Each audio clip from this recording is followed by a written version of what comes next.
Okay, back with Andrew Yang and the idea of universal basic income. It's an old idea where the government agrees to pay a minimum, let's call it a salary, to each and every member of society, regardless of their earning or their employment status, no strings attached. The idea, give everyone a fair chance to achieve a minimum quality of life and then just maybe eliminate poverty and inequality by lifting all boats. Now, this is gaining some traction, especially in Silicon Valley, because advances in automation and robotics have the potential to put millions of people out of work. A study by McKinsey, the management consulting firm, says technological changes in the workplace could replace as much as 1/5 of the world's labor force, 800 million workers, by the year 2030.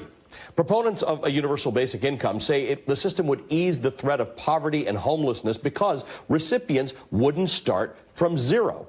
Andrew Yang's plan guarantees payments of $1,000 a month, $12,000 a year to all U.S. citizens over the age of 18. Everyone over 18 gets $1,000 with a catch.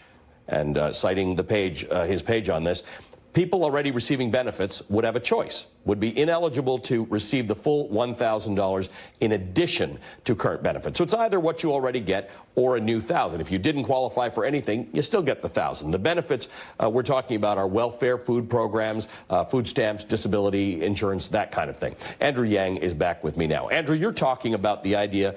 You mentioned trucking, right? Good job. Lots of demand. We need more truckers. But one day in the future, when AI and self-driving vehicles become a reality, it's suddenly going to fall off a cliff. That's right. And that's the future you're talking. That's one example of the future you're talking about. We will have more people than work. Yeah, and Americans can see it in their main streets right now, where 30% of malls and stores are closing because Amazon's sucking up another $20 billion in commerce. And working in retail is the most common job in our economy.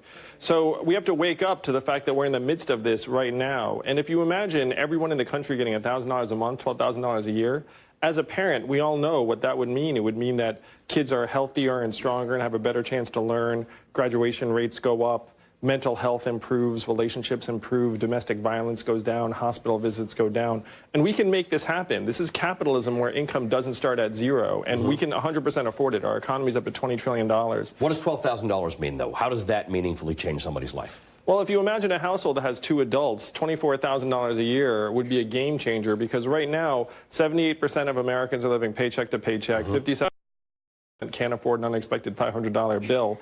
And this financial insecurity has bred this mindset of scarcity that is turning us against each other and tearing us apart. So if you have $1,000 a month coming in, and then you can look at your son or daughter and say, hey, when you turn 18, you're going to get $1,000 a month, then all of a sudden the boot comes off of your neck, and then you can hit your head up and start making assertive plans for the future. How do you pay for it?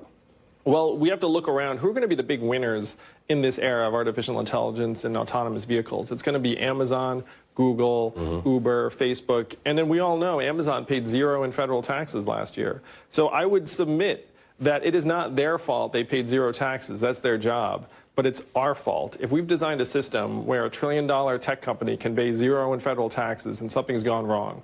So the way we pay for this $1,000 dividend for every American adult is we join every other advanced economy in the world and have a value-added tax that would then give the American public a tiny sliver of every Amazon sale, every Google search, every Facebook ad.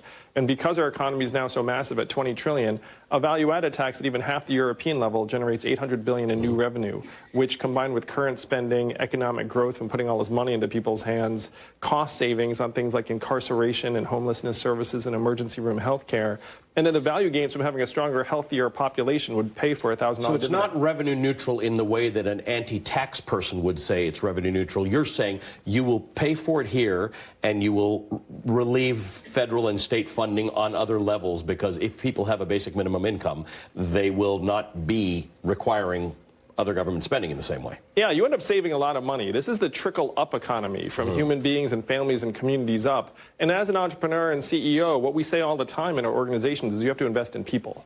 But then in the public sector, we have the opposite approach. We're like, oh, can't invest in anyone. A prison guard in New Hampshire said to me a number of weeks ago, he said, we spend so much money on incarceration, we should pay people to stay out of jail.